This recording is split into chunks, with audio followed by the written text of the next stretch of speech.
वागर्थैव सम्पृक्तो वागार्थिव प्रतिपत्ते जगतः पितरौ वन्दे पार्वती परमेश्वरौ। सर्वेभ्यो नमो नमः। मम नाम ऐश्वर्या। अहं केन्द्रीय संस्कृत विश्वविद्यालय श्री महाराजा रणबीर सिंह परिसरस्य छात्र अध्यापिका अस्मि। मम अनुक्रमाङ्कः 3 भवति। मम पत्रं भवति चतुर्थपत्रं।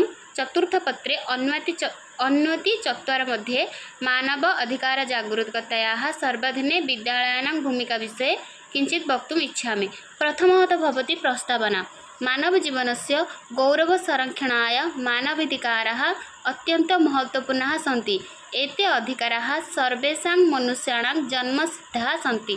मानवाधिकार जागरूकता समाजे शान्ति समता न्यायं च स्थापयति।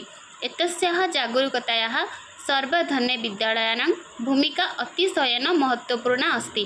मानव अधिकार जागरूकतायाः अर्थः यदा विद्यार्थी मानव अधिकाराणां स्वरूपं महत्त्वं संरक्षण उपायश्च अवगच्छन्ति तदा सः मानव अधिकार जागरूकः भवति।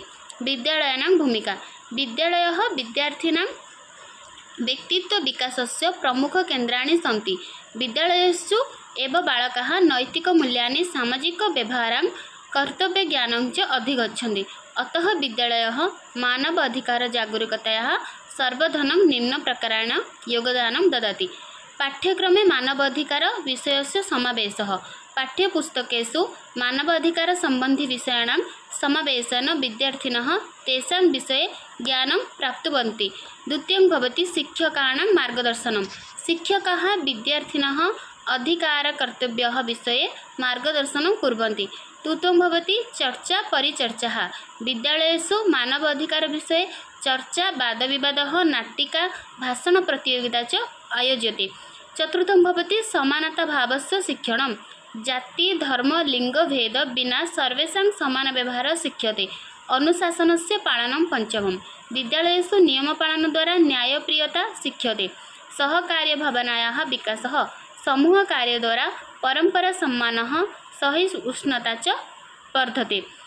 नैतिक शिक्षा। नैतिकमूल्य निर्धारित शिक्षणेन मानवाधिकारस्य आधारभूत तत्त्वानि बोध्यन्ते। अस्य लाभः अस्ति विद्यार्थिनः अधिकारकर्तव्ययोः सजगाः भवन्ति। समाजे समताभावः वर्धते। अन्येषां प्रति सम्मानभावना विकसिता अपि भवति।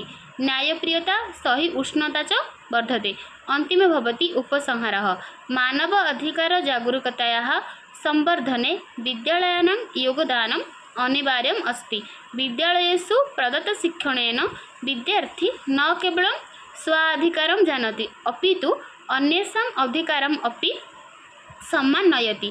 एवं विद्यालयः न्यायपूर्णस्य समतामूलकस्य च समाजस्य निर्माणे प्रमुखभूमिकां निर्वहति इति उक्त्वा अहं विरमामि।